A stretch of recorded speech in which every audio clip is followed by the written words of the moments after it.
E aí, Brasil, é mais um vídeo meu aqui na internet. Hoje é dia de falar sobre educação. Queria falar sobre a educação no Império, né? No último vídeo, eu estava falando sobre história, eu falei que eu iria citar a Reforma Leôncio de Carvalho. Eu vou falar dela, mas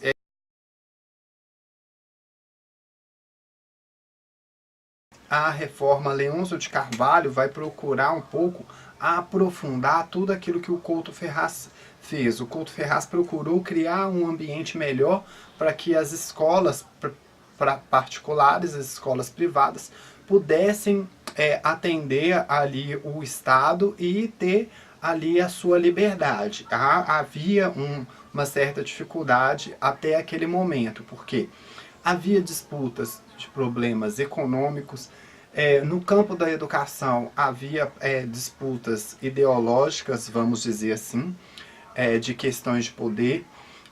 E o Leôncio de Carvalho ele vai procurar acabar com isso, dando a liberdade de ensino para todo o Império e todas as capitais do Império. E o que acontece? A Reforma Leôncio de Carvalho ela vai procurar dar regramentos, uns regramentos que faltavam na questão da reforma Couto Ferraz.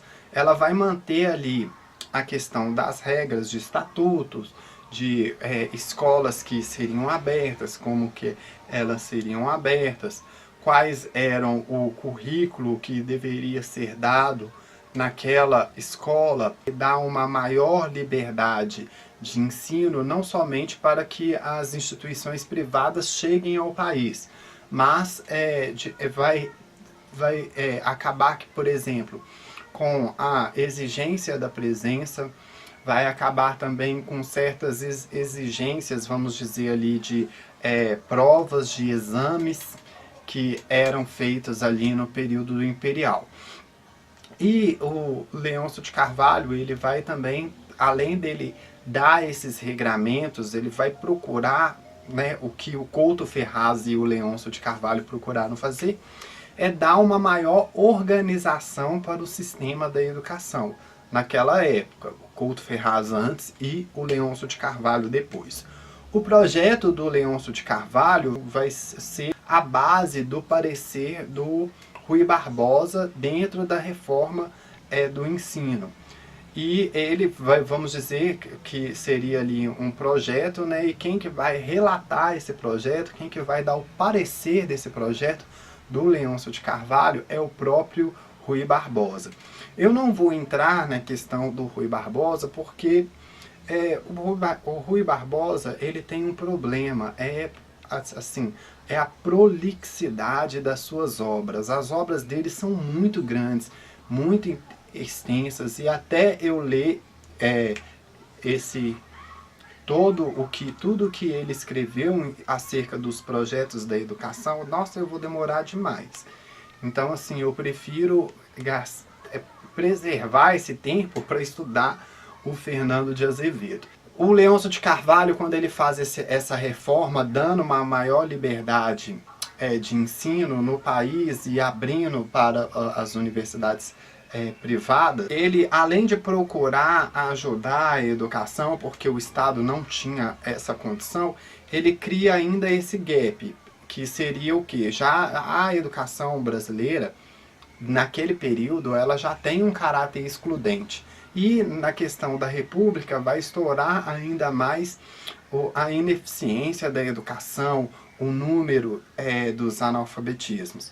E isso daí por quê? Porque distancia ainda mais a visão de que o Estado deveria ser único e seria o dono da educação, o patrono da educação.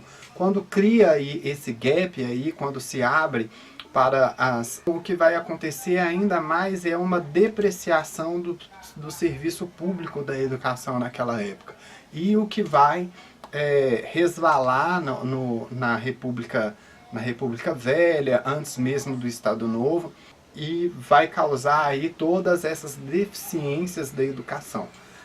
O que eu posso dizer é que dentro dessa linha de processo foram avanços pequenos, mas foram seguindo. Os avanços que tinha ali no Couto Ferraz, o Leôncio de Carvalho procurou manter e procurou dar sequência. O que acontece com a reforma do Leôncio de Carvalho é que ela gera uma insatisfação tão grande que a proposta do Leôncio, de uma certa forma, era tão liberal, mas tão liberal assim no sentido de abrir para as outras escolas privadas, de acabar com o controle da presença e até mesmo a questão das provas, dos exames, como que os alunos eram avaliados ali naquela época. Então, eu percebi a deficiência de que isso daí gera. Há também inúmeros artigos aí, para quem quiser estudar mesmo, há artigos, há teses, há dissertação sobre a educação nesse período. E o que me faz saber a respeito dessa deficiência da educação é o estudo mesmo dos livros do Oliveira Viana.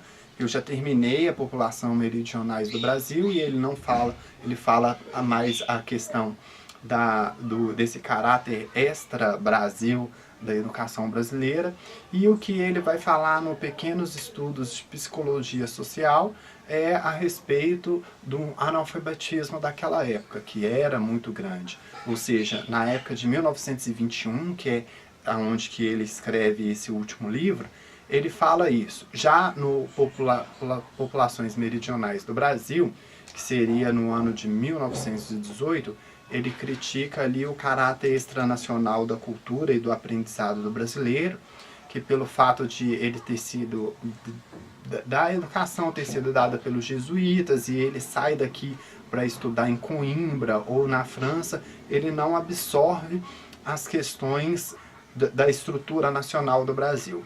É importante lembrar que naquele período que o Oliveira Viana fala isso, na época o nacionalismo estava muito em voga. Então ele faz as suas críticas baseadas nisso. Mas a reforma Leôncio de Carvalho, ela veio aí dar sequência a uma organização que não se tinha na questão da educação. Ele cria uma série aí de regramentos, de normas de entrada, os prêmios que os professores recebiam depois de 10 anos de efetivo trabalho. Fala também de prêmios de professores que trouxeram trabalhos acadêmicos importantes, de relevância naquela época. E ele vai falar também a respeito da educação dos mais pobres. Era obrigação do governo de dar educação para toda a população de 7 a 14 anos. Os mais pobres, que não tinham condição de comprar uniforme, era obrigação do governo.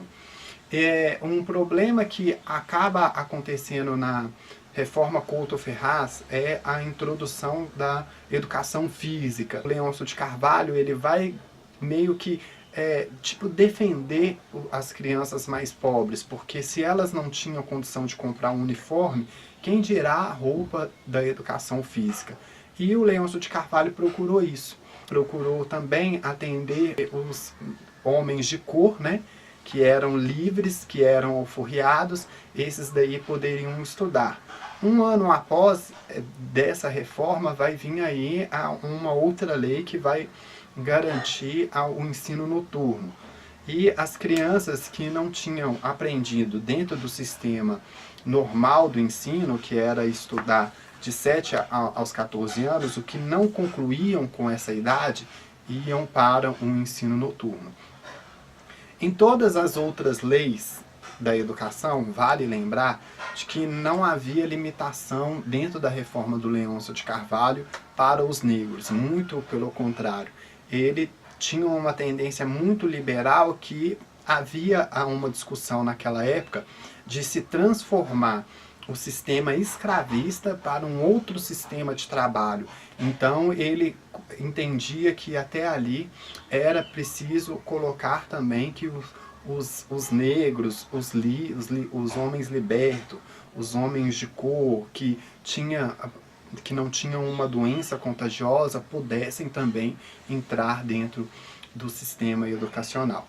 É uma pena que essa ideia do Leôncio de Carvalho não tenha se tornado realidade, porque até aquele momento ali, pouco antes da abolição, seria muito importante que logo ali naquele período pré a Lei Áurea, houvesse ali uma introdução dos negros, dos alforriados, dos libertos, que dirá dos escravos, né? Mas na educação. E isso daí faria uma grande diferença na realidade que a gente vive hoje e poderia até impactar menos nesse racismo institucional que os negros sofrem no Brasil com toda a carga da influência do Oliveira Viana.